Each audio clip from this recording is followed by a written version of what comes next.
You were in the room with Ryan Day. I listened to it this morning. I found it to be rather beyond what the normal fare is. Quarterbacks, putting those guys through the ringer as much as possible. He admitted to that not being feasible, but they do their best. He compared it to other sports and the reps that you get playing other sports. Mhm. And of course, football being a limited sport, both in practice and in number of games. We don't realize necessarily how limited these guys are from an experience standpoint. And when it all shakes out, of course, these quarterbacks are even. But what else is he going to say about that, Tony? Well, I think one of the interesting things is that he did admit that before the spring game, Lincoln Kienholz maybe was slightly ahead, but then the next day, Julian Sand goes and has the better game, so back to square one, and I think they'll stay there. But yeah, I thought the talk about the lack of games is interesting when you compare it to all of the other sports where AAU you can play. Shoot, Steve watches like 6 games in a day and then go do the same thing tomorrow because you're there all weekend and you play so many more games in every other sport basically other than football, and so you can't simulate it. I mean, all you can do is try to simulate it, and it's not the same. And then you talked about how they even had some virtual reality headsets that they've tried before that aren't they don't work as well as you'd like, and they'll eventually get better and things like that. But it's still the actual gameplay is what every quarterback needs. That's why you go back to the whole Bill Parcells thing, saying you can't draft a quarterback who's only started 1 year, and he had like a certain number of starts that he wanted his quarterbacks to have in college, or else they weren't even going to be on his draft board. And you see a lot of that pan out with the play in the NFL, whether it's Mitch Trubisky or Dwayne Haskins, where they struggle because they only had 1 season of starting. And so, yeah, the importance of that, it's the most important position in sports. And really, you can only get better at it by playing the game, and there aren't enough games to get as good as you'd like.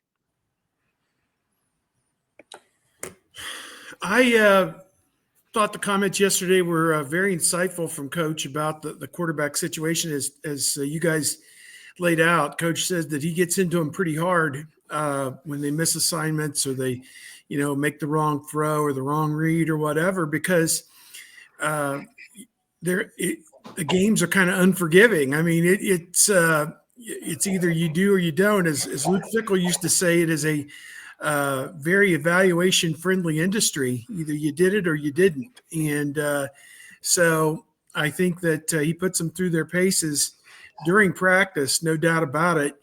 I thought, as he said, that Lincoln Kienholz may have had the better spring on the whole leading up to the spring game, but Julian Sand was probably better on that one day in the spring game, although Kienholz did come on and play pretty well after the first quarter. So to me, I look at it that this thing's a virtual dead heat going into the summer and the start of preseason camp.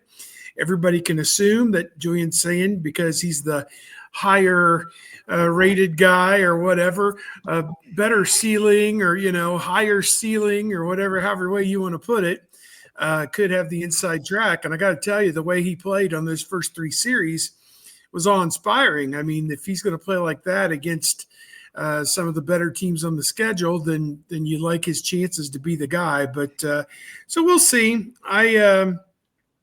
I'm interested, obviously, to see how this thing carries over into the fall and to see what it's going to take for one of them to separate from the other. Absolutely. Akili Smith comes to mind as maybe still holding the record for the least number of starts in college to be selected in the first round of the NFL draft. And he was like a top 3 to 5 selection by the Bengals. Did not work out, to say the least. Speaking of the Bengals, they drafted this Shamar Stewart, 300-pound defensive end who had a lifetime 3 sacks or something at Texas, wherever he was. I mean,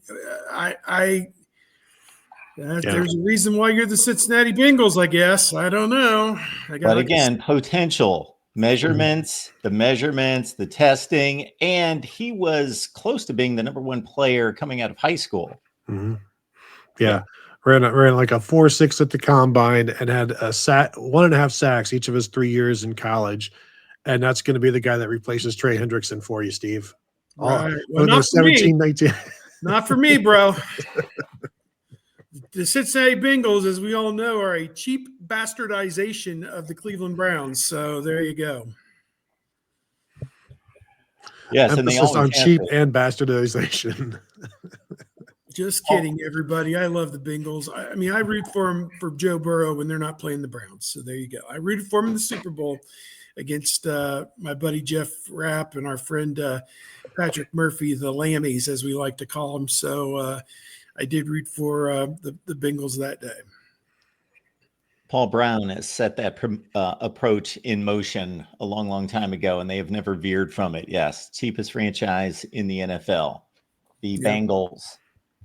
Robert, good to see you. Mika, Doreen's coming in fast and hard with all sorts of comments. We appreciate that, encouraging people to join the membership here at the Voice of College Football and like and subscribe and do all those good things. And your contributions are appreciated.